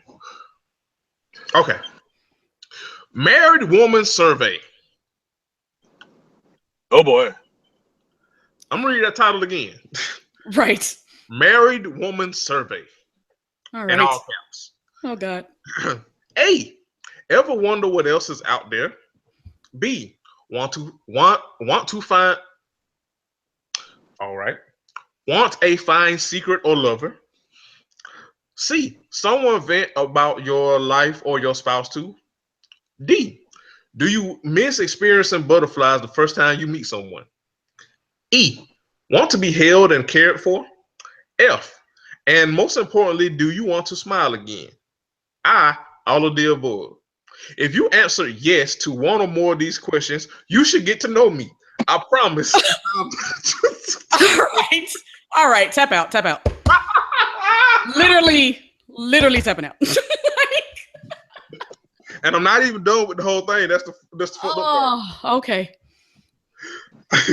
I promise I'm not your typical Craigslister. I am successful. Oh, okay. Really? You've heard this before. Was that shade? I am a successful, fun, sexy, fit, good-looking married guy looking for. Hold the fuck up. Wait. Skirt. He's looking for married women, but he's married. Is that what's going on here? Yeah, this motherfucker got a whole. Hold on, wait. I gotta read this shit from the top. Hold on, y'all. Hold on. Because I didn't read this shit before I said it. I didn't read the fine print at the bottom. I just saw the survey part of it and I thought it was terms funny. and conditions. So that's why I read it. But hold on, okay. Okay, so I am a successful, fun, sexy, fit, good-looking married guy looking for the same in a married woman. Nigga, you got a wife that is able to chat daily. Someone that needs some someone that needs some extra attention since she's not getting it at home like myself. So you shooter from Love and Hip Hop. Someone that wants to chat at night throughout the day, make each other smile and laugh while being discreet and not changing our home life. If interested, please reply back with the corresponding letters and answers to the questions you said yes to and a little bit more about yourself. I promise I will rely back. What? First of all, this BuzzFeed quiz at the top. What? The serial killer Scantron Hale? Like what? Show title. First of all, I would have been done after that because I'm like, I'm finna end up cut up in a freezer somewhere, deep freezer. Nope, nope. I mean, not just because it's Craigslist, but also that quiz. Like that's my takeaway from that. But he was already wrong looking for married women, but then he's also married. Is it a fetish? Is that a category on Pornhub? Like I didn't see that. Married for married. I don't know because I don't watch porn, but maybe. Okay, yeah, but there is a whole cuckold section, so maybe it is. I feel like it's a fetish for everything, so I can see that happening. It's got to be a fetish for somebody selling bootleg DVDs somewhere. Yo, it probably is. Oh my god. Like, hey, I got them screeners though. Right, like a nigga that like a nigga that's dressed like Kendrick Lamar new album cover, just selling DVDs outside, and then some co-ed be like, "Ooh, you sexy." Like I'm sure there's some kind of porn out there for that. Not a co-ed. But dog, wow, like, this guy, wow, this nigga got a whole ass fucking a whole ass damn Verizon survey, right? For married women, and because normally, like we've seen Craigslist ask where it's some trifling nigga or some trifling dude or whatever that's trying to get someone that's trying to get a side piece or even mess with somebody else that's married. We've seen that, but this is the first time we ever seen somebody have a whole ass survey. And then it was like, please inquire within. Like, all professional as fuck at the end. I'm like, kind regards. Like, what the fuck?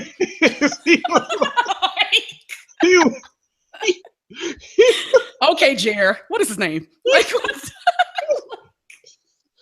fuck? Tanja, we need to do some recon, Tanja. We need you to respond to that. He got a whole ass menu of questions. Tanja, will you do that for us? Will you respond to him? No. Just say it. Just say no to every question. No, like I almost started a blog doing that, just responding to stuff like that, like to like misconnections and ads and shit like that. Say no to everything. Like give him nothing. We need to do a social experiment, and I'll report back with results. Since we're being like, well, actually, I'm just single and pretty content. Single as fuck. Yeah, like I'm just single as fuck. I'm single. I'm content with it. I'm not too low on life. Like, can I pick P? Like the letter P. What answers that? Yeah, y'all. Y'all just brought up something interesting. So he's looking only for like married women. So it's like, what if he gets a single woman that happens to just be like fuck that shit and responds anyway? How does he react to that shit? Exactly. He's single racist. Like he don't like that. He don't want that. He gonna be like, nah, not for me. He's singlist. That ain't singlist. Yes, that ain't my preference. That's what he gonna say. Yes. His preference is $200 dates with married women. That's what. Exactly. He's very specific. He's very specific. He only wants to split the rent with other married women. Exactly. Oh shit! This is the first time I ever seen no shit like this. When we've been doing these damn ads. Black history. We've been doing this since what, like early 2015 or so? Right. Like 2014, my nigga. Yeah, longer than that, right? I thought we started doing it after we joined CSPN. No, we was. I don't know, maybe. Yeah, you're right. We did them after we joined CSPN because So it's been 2 full years, like regardless. But right. Like that is. This is a first. This is the first time we've ever read these shits, and the motherfucker had a whole ass Scantron test. Listen, like number 2 pencil only. Yeah, I fill out that shit with no number 3. When a bullet is number 3. Damn ass Rose Art crayon ass. Oh shit! Oh my god! Tanja says serial killer Scantron. That is the show title. That's the show title. He is though. Holy I'm very uncomfortable. Yeah, we okay, should call it Swedish Alabama and the Scantron serial killer. Definitely the serial killer. That's a headliner. Right. I'm laughing way too hard. No, okay, so Tanja, yes. our movie expert, babe. What is this? What is this one? What movie is this? Yes. Oh shit. Okay, so it's Or in Dakota Fanning. I got it. Yeah, Dakota Fanning. I got it. Yes, it's Dakota Fanning or her sister. Oh, she got a sister, like a little sister. Elle Fanning. Like I'm mad that it's Dakota. So I feel like this is like Silence of the Lambs meets, I'm trying to think of something like quirky. Hitch. Yes, Hitch. There we go with the relationship. Oh God. Yes, there we go. There we go. Starring Dakota Fanning, and it has to be directed by Mel Gibson.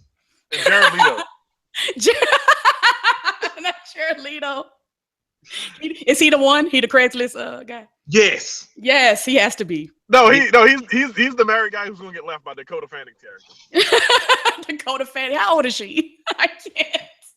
She's 19 now, ain't she?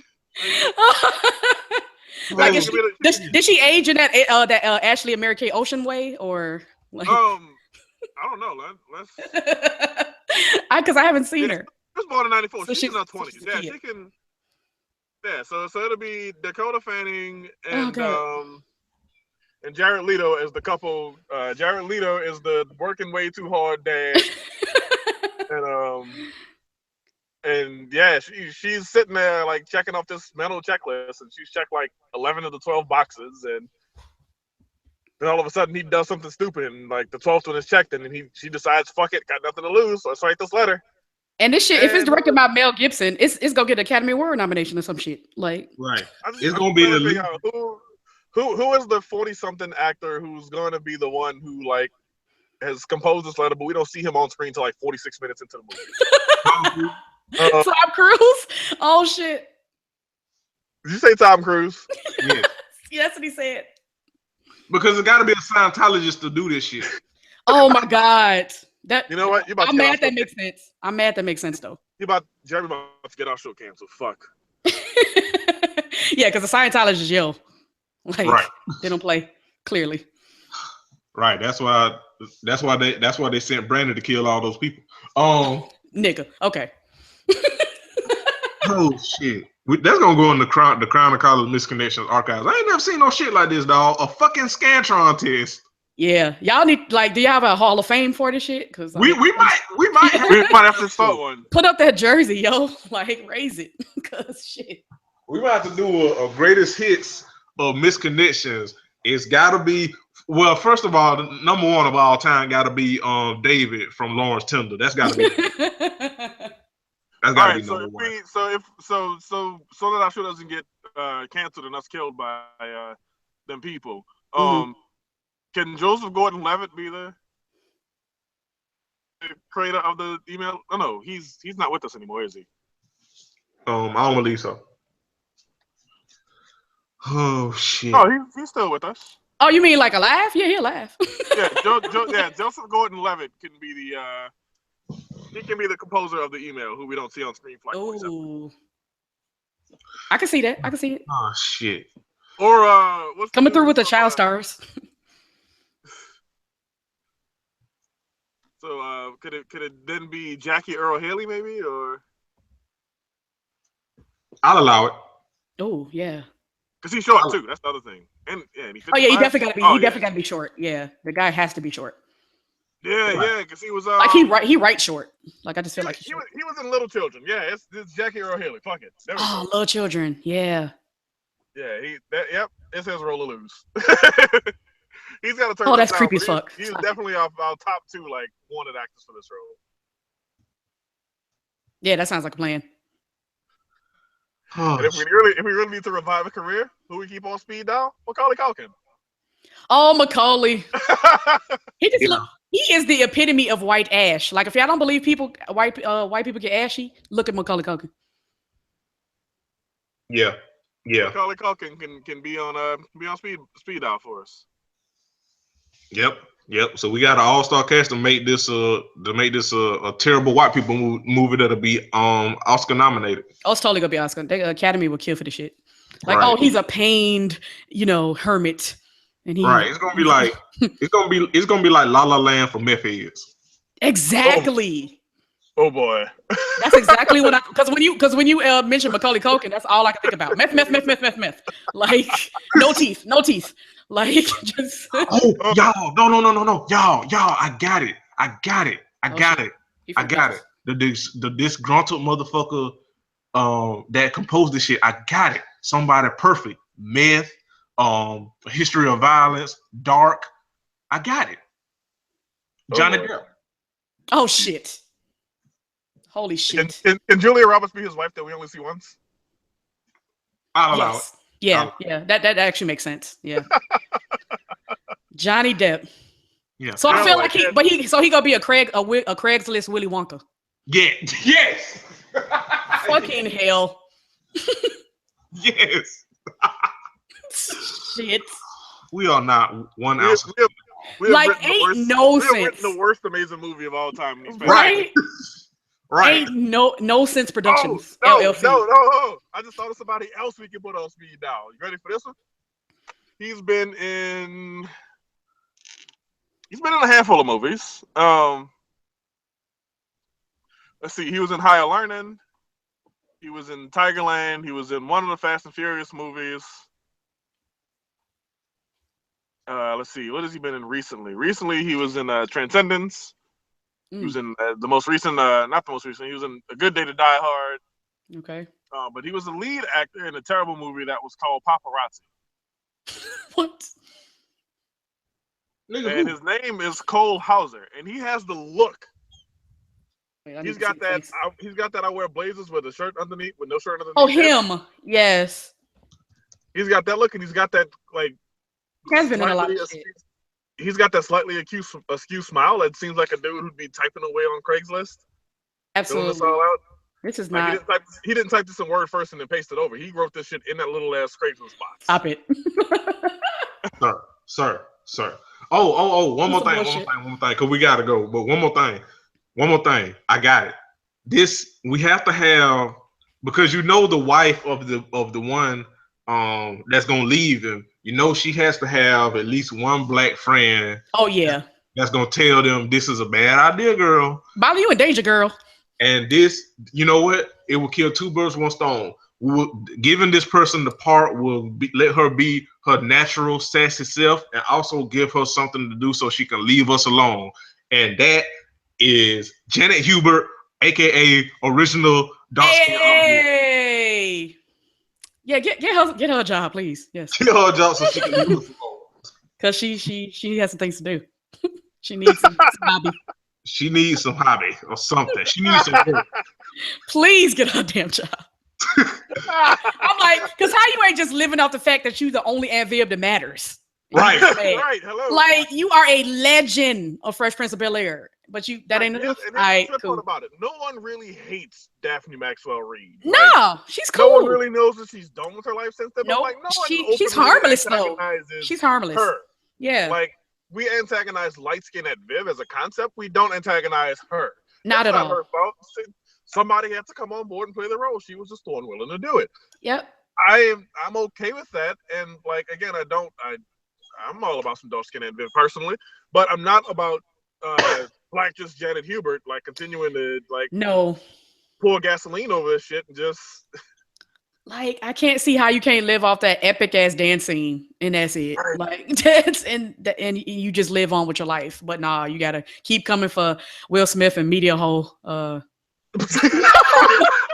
Listen, when I tell you I audibly screamed, I'm glad I wasn't like in the office or anything. But when she started off with that, I couldn't even finish the rest of the caption. Like no, that's one of those things. I laughed 1,000 laughs at that shit. That's one of those things where it's wrong, but you can't help but laugh. Exactly. I'm like, she just came out. Shit. She ain't shit. Right. Oh shit. But we ain't shit. We really not. This has been a very fun show. Taja, thank you so much for joining us. Tell the people where they can get at you. Yeah, thanks for having me. So yeah, you can follow me on Twitter at Embrace the J. Please embrace the J. Tanja, not Tanya. I'm the co-host with Baruch. Strong and bold. Right? It's loud as fuck. Wait, say the last part again. I kind of cut you off. Oh yeah, no problem. But yeah, you can join me and my co-host Baruch on Cinema Bun Podcast. Again, we're on iTunes, Stitcher, and Google Play. Our website is cinemabunpodcast.com. You can follow us on Twitter at Cinema Bun Cast. We're on Facebook, Cinema Bun Podcast. You search for that, you can find it. And we're on Instagram, Cinema Bun Podcast. Twitter just was hating on our damn, characters and shit. We couldn't put podcast, so we just had to put cast. So we got a Twitter for Crown in College, and we 2.5 years in it, so I feel you. Yes, you know the struggle. Right. This has been a hilariously hilarious episode. We ain't got no sense whatsoever. None. Like, do they sell it on Amazon? Because I need to get, because I got Prime, so I need to get some. Pretty sure you can get it at Trader Joe's. Pretty sure. Okay, good. Nice and gluten free. Oh shit. Dan, you got any church announcements for the people? Church announcements. Yes, I do. I want to say rest in peace one time to Karen Elaine Smith, who was shot in San Bernardino by the man she had recently married and was like estranged from right away. Because as we know, black men are the biggest threat to the safety and vitality of black women. And also rest in peace to Alicia Trotter, who is a woman in Mobile, Alabama, who was also killed by a jilted and scorned lover. Because again, these niggas ain't got no sense. So he killed himself, but again, that's the coward way out because he was chased by the cops. Which, say what we do about the cops, but I mean, when you shoot and kill somebody who, just turned your advances down, I kind of want the cops to go do their job, and get you the fuck up out of here. I will say that much. I don't want them to go like beyond that and start like shooting niggas just because, but I want them to actually do their job correctly and get you the fuck out of here because like the world don't, we don't need to see you around. And so for him to take the coward ass way out, shoot himself, just really, another one. And, like this hits close to home because a friend of mine, did lose a daughter to domestic violence. And then the guy later went ahead and turned the gun on himself as well. So yeah, it's just some coward shit, and I just hate seeing it happen. I hate seeing the loss of life for a black woman, and then also like for the dude to just be a chump and turning on himself instead of doing the crime and facing his time. But I guess at the same time, I'm glad nobody has to deal with them like doing this to them like a second time, like getting shot and killed because they ain't want him. So yeah. Yeah, both of them were, killed by cowards who killed themselves after. So fuck them. And that dude, one of the little kids who got shot wound up passing away. So rest in peace to him as well. And I hate to close out on such a somber note. So let's close out on a happy note. The Falcons did blow a 28-3 Super Bowl lead. All right. Wow. Petty Ruxpin. All right. Tanja, and you have any part in church announcements? Some niggas just some nigga shit. Well, yeah. For no goddamn reason. Damn. Well, yeah. Speaking of the Bird family, I just actually recently crowdfunding for my web series called Wing Chick. I got to plug that because I'm developing it now and we should start shooting this summer. So yeah, hit me up on Twitter and stuff because I'm looking for producers, looking for crew members in Los Angeles if you live here. So if you're listening, Angelinos, transplants and the like, hit me up. West Coast shit. Yep, West Coast. All right. My final thoughts, just stop telling black women what to do. Stop being head ass about it. Huh? Stop being head asses about it. Okay, all right. Yes, head ass. Okay. Yeah, my bad as shit. You had said it real fast. I ain't know. I was like, wait, what? I heard the ass part. I was like, wait, what? But yeah, stop being head asses out here. Stop killing black women. Leave black women alone. Protect black women and listen to black women. That's about it. This has been Crown of College episode 116. Again, thank you, Tanja, for so much for coming on and acting the fool with us. My pleasure. We'll be back next week. Like I said, y'all will be hearing this late. It don't matter at this point, but whatever. And yeah, be a greater whole and not a hater whole. And we out you.